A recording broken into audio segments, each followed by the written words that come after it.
ये जो सेना के मेजर है ना, ये चाहते हैं पाकिस्तान बर्बाद हो। जितना वो बर्बाद होगा उतना उसके बदले उनको पैसा मिलता है। मदरसा ब्रेन वॉश करता है, मदरसा मानसिक रूप से विकलांग बनाता है और बाद में वही जो मदरसे से निकले हुए लड़के हैं वो बाद में मरकज खोल लेते हैं। पूरी पाकिस्तान की बर्बादी के जो पीछे पीछे जो साजिश चलती है वो हथियार बनाने वाली कंपनियों की चलती है। जो वहाँ मुल्ला मौलवी ब्रेन वॉश करते हैं उनको भी पूरी पूरी फंडिंग आ जाती है हथियार बनाने वाली कंपनियों से। उनको एक चलता फिरता बम बनाया जा रहा है और ये बम कौन बना रहे हैं? मुल्ला मौलवी, मिनिस्टर और मेजर मिल के बना रहे हैं। भारत से जंग करने के बाद पाकिस्तान और बदहाल हो जाएगा और यही अगर हालत रही बहुत जल्दी पाकिस्तान के 2 से 3 टुकड़े हो जाएंगे।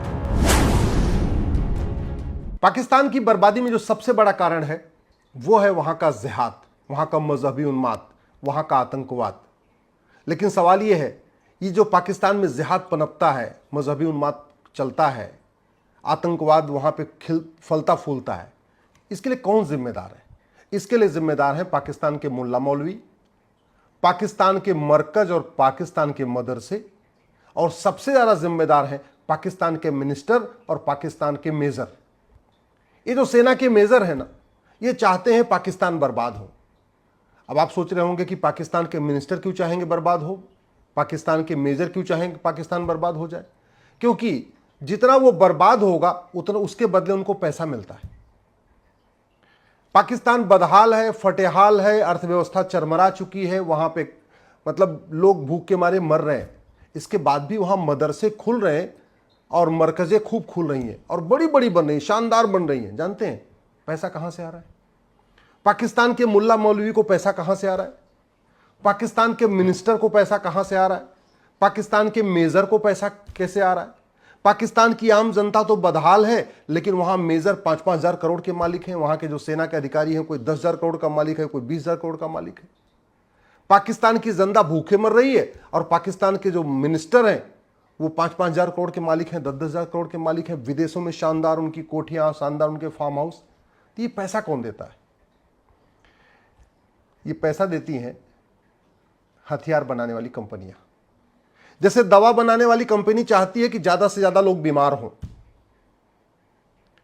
वैसे ही हथियार बनाने वाली कंपनी चाहती है कि ज्यादा से ज्यादा जिहाद हो, ज्यादा से ज्यादा मजहबी उन्माद हो और ज्यादा से युद्ध हो। अब युद्ध कौन करेगा? ये जिहाद कौन फैलाएगा?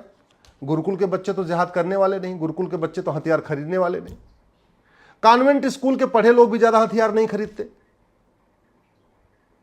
तो ये हथियार कौन खरीदेगा? दूसरों पे गोली कौन चलाएगा? ये चलाते हैं मदरसा के बच्चे।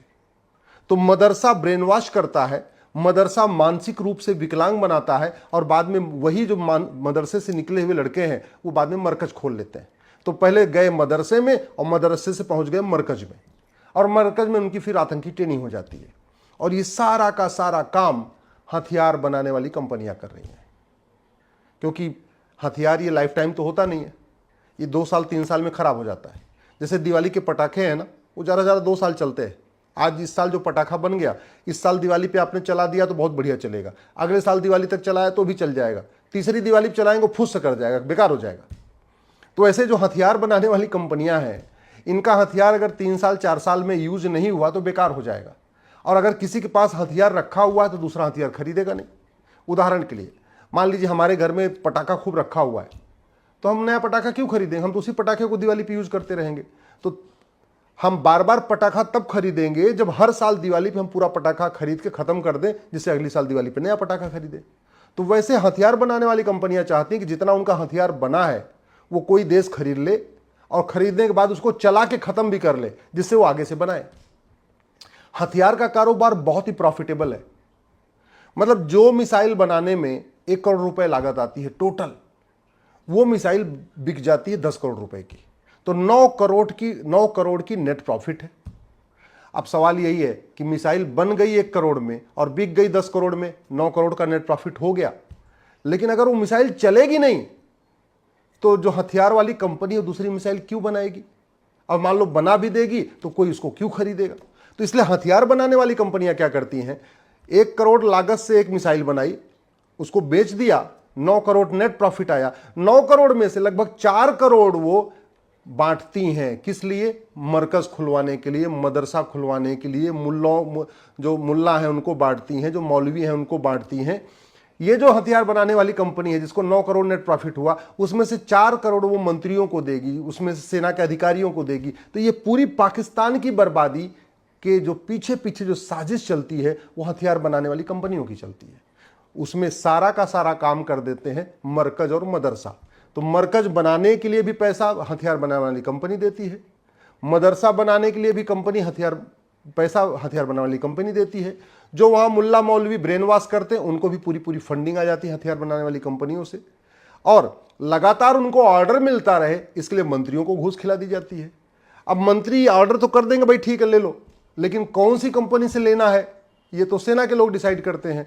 तो इसलिए हथियार बनाने वाली कंपनियां जो सेना के मेजर जनरल हैं उनको भी बड़ी फंडिंग करती रहती हैं। तो पूरा का पूरा पाकिस्तान की बर्बादी इस तरीके से हो रही है। दुर्भाग्यवश पाकिस्तान के लोगों को समझ में नहीं आ रहा है ये बातें। न पाकिस्तान के नेता बता रहे हैं, न पाकिस्तान के अभिनेता बता रहे हैं, न पाकिस्तान के लेखक बता रहे हैं, न पाकिस्तान के बुद्धिजीवी बता रहे हैं, न पाकिस्तान के पत्रकार बता रहे हैं, न पाकिस्तान के कलमकार बता रहे हैं। जिनको बात ये समझ में आती है पाकिस्तान के लोगों को कि ये पूरा का पूरा खेल हथियार बनाने वाली कंपनियां करा रही हैं, यहां मदरसे खुलवा रही हैं, यहां जिहाद के अड्डे खुलवा रही हैं, आतंक के अड्डे खुलवा रही हैं, वो बताते नहीं हैं। और थोड़ा सा अगर मुंह खोलेंगे तो उनको भी फंडिंग आ जाएगी, उनका भी मुंह बंद हो जाएगा। तो ये पूरा खेल चल रहा है। अब चूंकि पाकिस्तान अगर हथियार चलाएगा तो स्वाभाविक सी बात है मजबूरी को दूसरे देशों में चलानी पड़ेगी। जैसे उदाहरण के लिए भारत पाकिस्तान के बीच में युद्ध चल रहा है, पाकिस्तान हथियार कहां से ले रहा है? चीन से। तो चीन क्यों चाहेगा युद्ध जल्दी खत्म हो जाए? चीन तो चाहेगा सारा उसका स्टॉक क्लियर हो जाए। पाकिस्तान और हथियार कहां से लेता है? अमेरिका से। तो अमेरिका क्यों चाहेगा जल्दी से युद्ध खत्म हो जाए? क्योंकि अमेरिका की जो हथियार बनाने वाली कंपनियां हैं उन्होंने जितना स्टॉक इकट्ठा किया हुआ है वो चाहती है उनका स्टॉक क्लियर हो जाए, जिससे उनका नया प्रोडक्शन शुरू हो जाए। तो जहां जहां से पाकिस्तान हथियार लेता है, जिन जिन कंपनियों से हथियार लेता है, वो क्यों चाहेंगी कि भैया उनका ये युद्ध बंद हो जाए? वो तो चाहेंगे युद्ध लंबा चले, 3 महीने चले, 4 महीने चले, 6 महीने चले, जिससे जितना उनका स्टॉक पुराना क्लियर हो जाए वो नया प्रोडक्शन करें, नई सप्लाई शुरू कर दे। ये पीछे इसके। लेकिन इसमें जो सबसे बड़ा देशद्रोह कर रहे हैं वो पाकिस्तान के मंत्री कर रहे हैं, वो पाकिस्तान के सेना के अधिकारी कर रहे हैं। केवल और केवल पैसे के लिए माला माल हो रहे हैं। लंदन में कोठियां खरीद रहे हैं, ऑस्ट्रेलिया में बड़े बड़े फार्म हाउस खरीद रहे हैं, कनाडा में फार्म हाउस खरीद रहे हैं, अमेरिका में पूरा कर रहे हैं। और ये धीरे धीरे एक दिन सब छोड़ के भाग जाएंगे। पाकिस्तान के लोगों को समझ में नहीं आ रहा है कि ये भ्रष्टाचार पाकिस्तान के लोगों को बर्बाद कर देगा। ये जो फंडिंग विदेशी पैसे से पल रहे वहां के मुल्ला मौलवी पाकिस्तान को बर्बाद कर देंगे। ये विदेशी पैसे से पल रहे पाकिस्तान के जो वहां के मंत्री हैं और मेजर हैं और जो सेना के अधिकारी हैं, ये पाकिस्तान को बर्बाद करके छोड़ेंगे। पाकिस्तान की आम जनता को समझ में नहीं आ रही है कि वहां पे जो मदरसे खोले जा रहे हैं, जो वहां की मरकज़ें खोली जा रही हैं, उसमें वहां के युवाओं को मानसिक रूप से विकलांग बनाया जा रहा है। उनकी सोचने समझने की क्षमता खत्म कर दी जा रही है, उनके अंदर इंसानियत को खत्म कर दिया जा रहा है, उनको एक चलता फिरता बम बनाया जा रहा है। और ये बम कौन बना रहे हैं? मुल्ला मौलवी, मिनिस्टर और मेजर मिल के बना रहे हैं। ये दुर्भाग्यवश उनको समझ में नहीं आ रही है।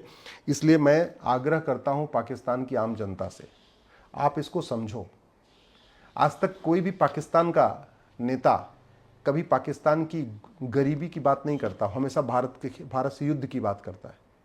पाकिस्तान के थाने भ्रष्टाचार के अड्डे बने हुए हैं, पाकिस्तान के जिलों में भ्रष्टाचार चरम पे है, पाकिस्तान की अदालतों में भ्रष्टाचार चरम पे है, पाकिस्तान की हाई कोर्ट में भ्रष्टाचार चरम पे है, पाकिस्तान की स्कूल बदहाल हो चुके हैं, पाकिस्तान के हॉस्पिटल बदहाल हो चुके हैं। फिर भी पाकिस्तान के नेता, अभिनेता, मंत्री, सांसद, विधायक, मेजर, मुल्ला, मौलवी ये कभी इन चीज़ों पर आवाज़ नहीं उठाते। जानते हैं क्यों? क्योंकि इन चीज़ों पर आवाज़ उठाएंगे तो फिर भ्रष्टाचार खत्म हो जाएगा, और वो चाहते नहीं भ्रष्टाचार खत्म। हाँ, वहाँ की सेना जैसे जैसे थोड़ा विद्रोह, जैसे आम जनता थोड़ा गुस्से में आती है, उस गुस्से को ठीक करने के लिए भारत के खिलाफ ये जंग शुरू कर देते हैं। भारत में 2 आतंकवादी हमले करा देंगे, उनको पता है अगर हम भारत में आतंकवादी हमले कराएंगे तो भारत भी इसका कुछ न कुछ जवाब देगा, और जवाब देगा तो धीरे धीरे करके फिर थोड़ा और जवाब देंगे, थोड़ा और जवाब देंगे, थोड़ा और जवाब देंगे। तो धीरे धीरे पाकिस्तान जितना हथियार खरीदता वो सारा स्टॉक क्लियर कर लेता है, और फिर स्टॉक क्लियर हो जाएगा, अगली फिर ऑर्डर बुक कर देगा, चाइना की कंपनियों को ऑर्डर देगा, अमेरिका की कंपनियों को ऑर्डर देगा, फिर ऑर्डर देगा, फिर उसमें 20 से 25% दलाली खाता है। आप समझिए कितना बड़ा ये प्रॉफिटेबल धंधा हो गया है जो युद्ध है, या जिहाद कितना बड़ा अच्छा धंधा हो चुका है। ऑलमोस्ट 25% कमीशन लेते हैं पाकिस्तान के मंत्री और पाकिस्तान के सेना के अधिकारी, लगभग। यानी अगर 50,000 करोड़ का ऑर्डर हुआ हथियार खरीदने का, तो उसमें सीधे सीधे ये कम से कम 10,000 करोड़ से 15,000 करोड़ रुपए कमा लेते हैं। अब 10,000 करोड़ से 15,000 करोड़ एक हर साल ये कमा ले रहे हैं, इससे बड़ा धंधा और क्या चाहिए। आम जनता को भूल भुलावे में रखते हैं, हिंदुओं को खत्म कर देंगे, हिंदुस्तान को खत्म कर देंगे, ये कर देंगे, वो कर देंगे। कितनी बार लड़ लिए, कितना बार कुछ सब कुछ कर लिए, बर्बादी के चरम पे आ गए। भारत कहाँ पहुंच गया, पाकिस्तान कहाँ पहुंच गया, फिर भी सारी कंपटीशन भारत से करेंगे कि मैं परमाणु बम बनाऊंगा, मैं ये मिसाइल लगाऊंगा, मैं गजनी बनाऊंगा, मैं गोरी बनाऊंगा, मैं फतह बनाऊंगा, मैं ये करूंगा, मैं वो करूंगा। कभी इन्होंने, पाकिस्तान के नेताओं ने भारत के हाईवे से अपनी तुलना किया क्या? कभी पाकिस्तान के नेताओं ने भारत के एयरपोर्ट से अपनी तुलना किया क्या?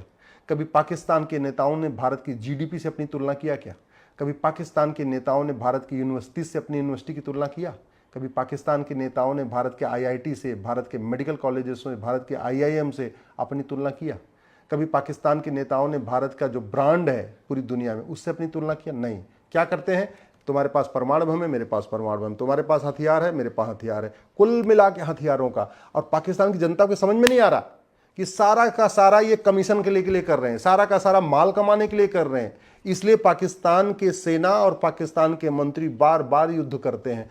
उससे एक बड़ा फायदा ये भी होता है कि जो पाकिस्तान का अंदर का जो गृह युद्ध है वो थोड़ा शांत हो जाता है। जैसे मैं इसमें पाकिस्तान में तख्ता पलट होने वाला था, इमरान खान जब से जेल में है उनके समर्थक पूरे देश में हंगामा किए पड़े हैं। पाकिस्तान की सरकार बदलने वाली थी अब, लेकिन चूंकि भारत के साथ युद्ध शुरू हो गया तो जो अंदर का उनका गृह युद्ध चल रहा है थोड़ा दब गया, थोड़ा शांत हो गया। तो ये फायदा है, पूरा ये मॉडस ऑपरेंडी है।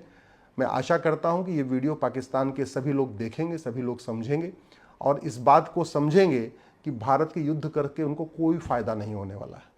पाकिस्तान की बदहाली भारत से युद्ध करके खत्म नहीं होगी, पाकिस्तान की बदहाली भारत से दोस्ती करके होगी। और पाकिस्तान की बदहाली खत्म होगी वहाँ पे भ्रष्टाचार खत्म करने से, पाकिस्तान की बदहाली खत्म होगी वहाँ पे जनसंख्या विस्फोट रोकने से।